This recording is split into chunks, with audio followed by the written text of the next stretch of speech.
In 1965, Singapore was expelled from Malaysia. Unemployment was at 14%. GDP per capita was $500. Lee Kuan Yew wept on national television. 60 years later, Singapore's GDP per capita exceeds $82,000, higher than the United States. Now, there's another Southeast Asian nation following an eerily similar playbook, and the smart money has already noticed. I'm going to show you why Vietnam isn't just rising. It's being systematically engineered to become the next economic miracle of Asia. And unlike the crypto bros predicting the next hot market, I've spent 2 decades watching capital flows, policy shifts, and industrial transformations across this region. What's happening in Vietnam right now isn't hype. It's structural, it's intentional. And if you understand it, you'll see the next 20 years of Asian geopolitics more clearly than 90% of analysts. Let's get into it.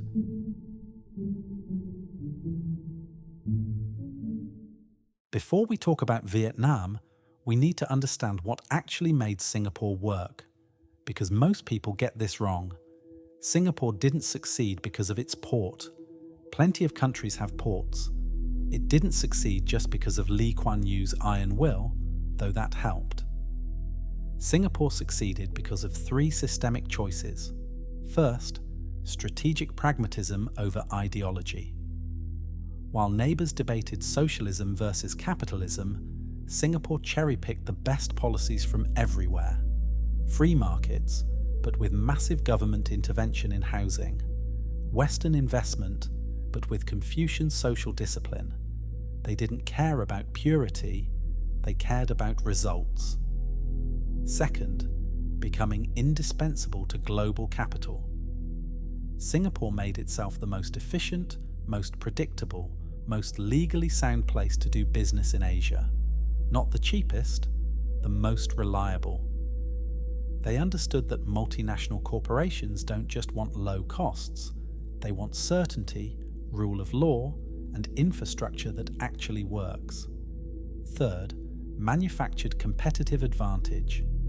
Singapore had no natural resources, so they built human resources. Draconian education standards, English as the business language, meritocratic civil service. They engineered their comparative advantage from scratch. Now here's what matters. Vietnam is methodically checking every single one of these boxes. And they're doing it with 97 million people, nearly 18 times Singapore's population. The scale of what's about to happen is staggering.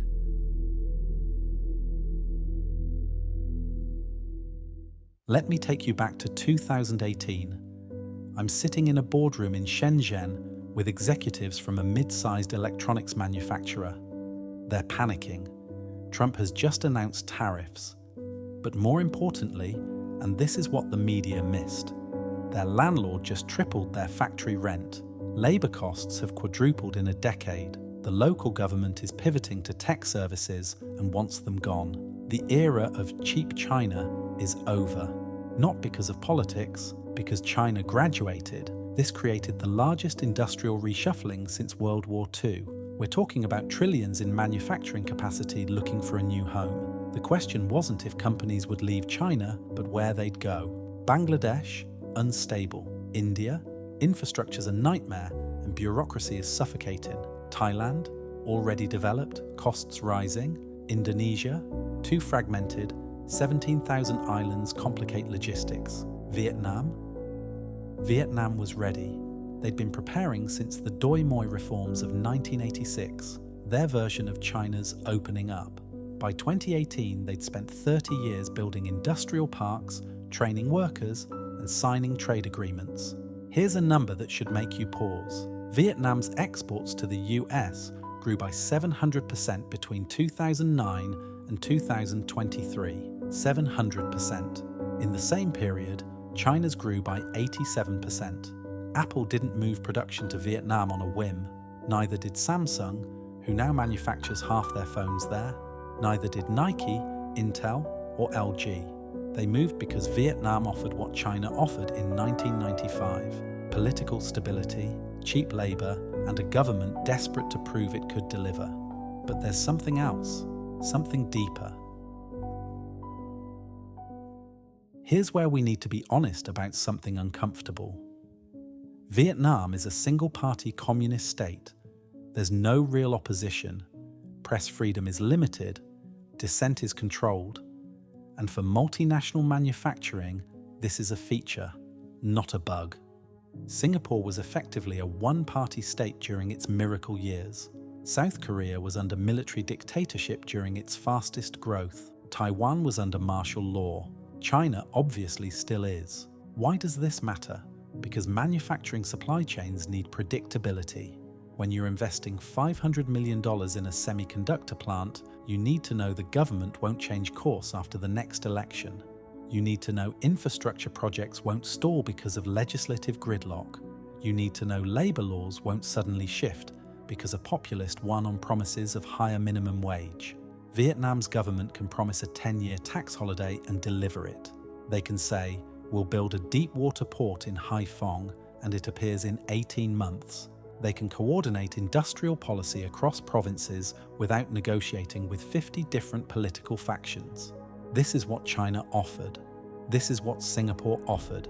This is what Vietnam offers now. And here's the crucial nuance. Vietnam learned from China's mistakes. They watched what happened when Chinese manufacturing towns became too wealthy, too demanding, too expensive. So Vietnam is deliberately developing multiple industrial corridors, north, central, south, to prevent any single region from gaining too much bargaining power. It's calculated, it's ruthless, and it's working. Let's talk data, because this is where theory meets reality. Vietnam's GDP growth has averaged 6.8% annually for the past decade. Only China and India have sustained higher rates, and India's growth is notoriously uneven. But growth rate isn't the full story. Let's look at FDI, foreign direct investment. In 2023, Vietnam attracted $36.6 billion in FDI commitments. For a country with a GDP of $430 billion, that's extraordinary. It means roughly 8.5% of their entire economy is new foreign investment. By comparison, the US attracted about $285 billion, but that's only 1% of US GDP. Vietnam is absorbing capital faster relative to its size than almost anywhere on Earth. Now the structural transformation. In 2000, agriculture was 24% of Vietnam's GDP. Today, under 12%. Manufacturing went from 18% to 30%. This is the exact pattern Singapore followed from 1965 to 1985, moving from low-value agriculture to high-value manufacturing in one generation. But here's the killer stat that keeps me up at night. Vietnam's median age is 32 years old. Singapore's is 43. China's is 39. Europe's is 44. Japan's is 49. Vietnam has a massive, young, hungry workforce entering their prime productive years right as the global economy needs an alternative to China. This demographic dividend is worth trillions in economic output over the next 20 years. And they're not just cheap labor anymore. Vietnam is graduating 150,000 engineers annually. They're climbing the value chain faster than any country since South Korea in the 1980s. This isn't speculation. This is arithmetic. So Vietnam has growth, FDI, demographics, and manufacturing capacity. But Singapore had something else. It became a hub. Not just a factory, a regional headquarters, a financial center, a place where deals get done. This is where Vietnam's next phase begins, and it's already underway. Hanoi and Ho Chi Minh City are experiencing a commercial real estate boom that mirrors Singapore in the 1980s. Grade A office space is filling up with regional headquarters. International schools are expanding. Luxury residential towers are selling out before completion. Why? Because expatriate managers are moving there permanently. These aren't just factory supervisors anymore. They're regional directors, innovation leads, R&D chiefs. Vietnam is also aggressively pursuing financial liberalization. They're reforming banking regulations, easing foreign ownership restrictions, developing bond markets, building a stock exchange that international funds can actually access. In September 2023, Vietnam was upgraded to an emerging market by FTSE Russell, with MSCI upgrade pending. This means billions in index funds will automatically flow into Vietnamese equities. But here's what excites me most.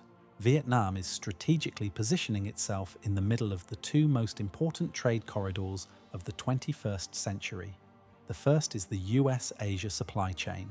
Vietnam has a free trade agreement with the US through the CPTPP. They're already America's 8th largest trading partner, and that's rising fast. The second is ASEAN integration. Vietnam sits geographically and economically at the center of a 680 million person market. They're building the infrastructure, literally, the roads and railways, to become the logistics hub for Southeast Asian trade. Singapore did this between the West and Asia. Vietnam is doing this between China, ASEAN, and the West. Let me be clear about something. Vietnam will not become Singapore in every way. Singapore is a city-state of 5.6 million highly educated people in 280 square miles. Vietnam is 97 million people spread across 128,000 square miles with massive rural populations. Vietnam will never have Singapore's per capita income. It doesn't need to. What Vietnam is becoming is something perhaps more significant, a manufacturing and logistics powerhouse with Singapore-level efficiency in its economic zones, combined with the demographic scale of a major regional power.